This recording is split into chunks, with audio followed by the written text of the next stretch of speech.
Hi friends, మొదటిసారి my hub channel వీడియోస్ని వారు సబ్స్క్రైబ్ చేసుకోండి. చాలామంది అడుగుతున్నారు సార్, జాబ్కి వెళ్ళని ఎందుకు ఆలస్యం అవుతుంది అనేసి. దానికి సంబంధించినటువంటి కారణాలు తెలుసుకునే ముందు ఒక చిన్న అనౌన్స్మెంట్ అనమాట. Year round of current affairs English medium, Telugu medium అభ్యర్థులకు కేవలం 100 రూపీస్తో పీడిఎఫ్స్ ఇస్తున్నాము. సో అదేవిధంగా తెలుగు మీడియం గ్రూప్ 2 అభ్యర్థులకు పీడిఎఫ్స్ అన్ని సంబంధించినటువంటి టెస్ట్ సిరీస్ 500 రూపీస్కే ఇస్తున్నాము. అదేవిధంగా టీజీపీఎస్సీ గ్రూప్ 1 తెలుగు మీడియం అభ్యర్థులకు సంబంధించినటువంటి పీడిఎఫ్స్ ఆల్ పేపర్స్ ఇస్తున్నామండి.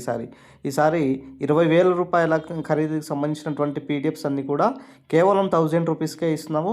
ఏ ఆఫర్ కొన్ని రోజులే ఉంటుంది. ఇంట్రెస్టెడ్ క్యాండిడేట్స్ ఈ నెంబర్ కనుక మీరు ఫోన్పే చేసి రిసిప్ట్ పంపిస్తే ఈ యొక్క పీడిఎఫ్స్ అనేది పంపిస్తాం. సో జాబ్ క్యాలెండర్ ఆలస్యానికి గల ప్రధానమైనటువంటి కారణం ఏంటిదంటే, సో మంత్రివర్యులు చెప్పినటువంటి బీసీ రిజర్వేషన్స్ అనే సమస్య. బీసీ రిజర్వేషన్ సమస్య మరి దాదాపుగా 42% ఏదైతే బీసీలకు కల్పించాలనేసి ఉద్దేశంతో ప్రభుత్వం భావిస్తుందో, సో ఇది కంప్లీట్ అయిన తర్వాత మరి అందరికీ సామాజిక రిజర్వేషన్ అందించాలి అన్న ఉద్దేశంతో ప్రభుత్వము భావిస్తుందనేసి మంత్రి గారు చెప్పడం జరుగుతుంది. అంటే 42% ఇంప్లిమెంట్ అయితే మరి ఈ ఉద్యోగాలకు సంబంధించినటువంటి దాంట్లో కూడా బీసీలకు వర్తిస్తే సూచనలు ఉన్నాయి. ఆల్రెడీ మనకు ఎస్సీ రిజర్వేషన్ సంబంధించినటువంటి ఏదైతే గ్రూప్ 1, గ్రూప్ 2, గ్రూప్ 3 అంటే 3 గ్రూపులుగా డివైడ్ చేశారు కదా ఎస్సీ రిజర్వేషన్లో. సో అలాగే ఇప్పుడు బీసీ రిజర్వేషన్ అనే అంశాన్ని కూడా తీసుకురావడం జరుగుతుంది. అదేవిధంగా నెక్స్ట్ విషయం ఏంటిదంటే ఖాళీల కమిటీ రిపోర్టు. ఆల్రెడీ మనకు ప్రభుత్వం సంబంధించినటువంటి ఖాళీలకు సంబంధించినటువంటి అయితే లెక్కలు వచ్చినాయి తప్ప మిగతా అవుట్సోర్సింగ్ అండ్ కాంట్రాక్టెడ్ సంబంధించినటువంటి 15,000 వరకు ఈ యొక్క ఏదైతే ఖాళీలు ఉన్నాయో అవి ఇంకా తేలలేనటువంటి అంశంగా మిగిలిపోయింది. దీనిపైన ఇంటెలిజెన్స్ వర్గాలు ఇప్పటికే దీనిపైన కసరత్తు చేస్తున్నారు. సో ఇన్ కేస్ ఆఫ్ ఇది కూడా కంప్లీట్ అయిపోతే మళ్ళీ తొందరగా నోటిఫికేషన్ వచ్చే అవకాశం ఎక్కువ కనబడుతుంది. మూడో విషయానికి వస్తే సిలబస్ కమిటీ రిపోర్టు. బాలకృష్ణారెడ్డి గారి నేతృత్వంలో ఏర్పాటు చేసినటువంటి సిలబస్ కమిటీ రిపోర్టు ఇప్పటి వరకు మరి ప్రభుత్వానికి అందించలేదు. సో ఈ కమిటీ రిపోర్టు అందించిన తర్వాత మరి కొత్త నోటిఫికేషన్లు వచ్చే అవకాశం ఎక్కువ ఉన్నది. మరి సామాజిక రిజర్వేషన్స్ అంటున్నారు కదా, బీసీ రిజర్వేషన్స్ కూడా ఇస్తే మరి కొత్త రోస్టర్లు మారే అవకాశం ఎక్కువ కనబడుతుంది. సో ఇప్పటికే ఎస్సీ రిజర్వేషన్ సంబంధించినటువంటి అంశాలు రావడంతో మరి రోస్టర్లు పాయింట్లు కూడా మనకు కొన్ని రీసెంట్గా విడుదలైనటువంటి నోటిఫికేషన్లో వచ్చినాయి, మనం చూస్తూనే ఉన్నాం.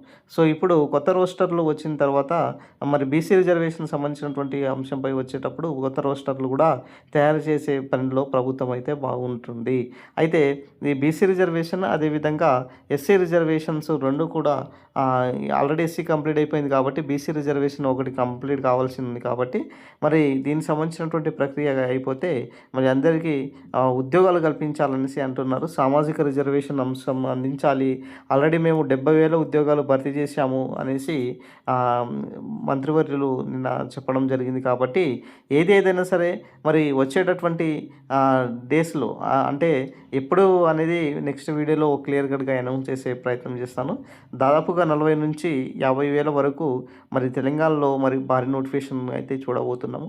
ఆల్రెడీ మనకు గతంలో కూడా ఈ డిజిట్స్తోనే నోటిఫికేషన్స్ రావడం జరిగింది. కానీ కొన్ని కారణాల వలన ఎవరైతే మిస్ చేసుకున్నారో గ్రూప్స్ కానీ, పోలీస్ కానీ, మిగతా డిఎస్సి సంబంధించినటువంటి ఉద్యోగాల్లో మిస్ చేసుకున్నారో మరి మీ ప్రయత్నం అయితే మాత్రము కంటిన్యూ చేసుకోవడమే చాలా ఉత్తమం అండి.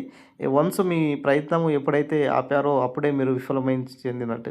సో కాబట్టి ఈ యొక్క నోటిఫికేషన్స్ గురించి ఆలోచన లేకుండా పని మీద ఒక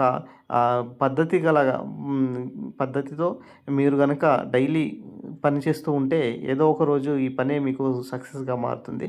సో ఎలాంటి ఫలితం లేకుండా ఇప్పుడు ఎవరైతే కష్టపడతారో రేపు భవిష్యత్తులో వాళ్ళకి 100% ఉద్యోగం వచ్చే అవకాశం ఎక్కువ కనబడుతుంది. వన్స్ ఒకసారి నోటిఫికేషన్ వస్తే అంటే 100% మీకు టైం ఉండదు రివిజన్ చేసుకోవడానికి, అదైనా సరే టెస్ట్ సిరీస్ రాయడానికి, ఇవన్నీ టైం ఉండదు. కాబట్టి ఇప్పుడు ఈ టైమే కీలక టైం కాబట్టి ఈ టైంలో చదువుకోండి, మంచిగా ఉద్యోగం సాధించండి. సో ఇది ఈరోజు సంబంధించినటువంటి అప్డేట్. వీడియో నచ్చితే లైక్ చేయండి, షేర్ చేయండి, సబ్స్క్రైబ్ చేసుకోండి.